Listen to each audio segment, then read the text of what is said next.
Ongi etorri, gure oinarrizko azalpenen kanpalekura. Leku berezionetan zuen zalantzak argituko ditugu Einaut Izagirre glaziologaren laguntzarekin. Einaut, ikusi dugu gaur egun Anetoko glaziarra ze egoeratan dagoen, baina zer eboluzio izan du azken hamarkadetan? Tira, Anetoko glaziarra Pirinioetako handiena eta ezagunena da. Baina era berean oso zaurgarria baita ere. Gure datuek erakusten duten bezala, klima aldaketaren indikatzaile ezin hobea da. Baina non eta nola ikustezake eragin hori? Begiratu diezaiogun izotzaren lodierari.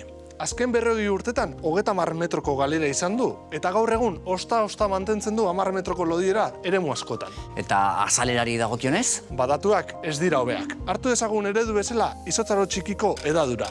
Duela ia 2 mende, 250 hektareako azalera zeukan glaziarrak. Ordutik pixkanaka atzera egiten joan zen, altueran goraka, sokoratzen, eta gaur egun, azken 40 urtetan zegoen izotzaren 3 laurden galdu dira, eta gelditzen dena, 2 zatitzear dago. Eta, Einaut, zein da ondorioa? Tira, ondo dakizun bezala, lurraren berotzearen eraginez, Anetoko glaziarra une kritikoan dago. Galera, bizian. Eta horrela jarraituz gero, laster utziko dio Pirinioetako glaziar handiena izateari. Eta Anetoko glaziarra da gehien kezkatu behar gaituena?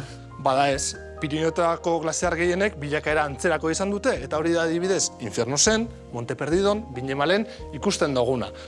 Gauzak horrela jarraituz gero, Pirinioak ere laster geldituko dira glaziarrik gabe. Erronka handia daukagu aurrean, eman diezaiogun beraz, tamainako erantzuna.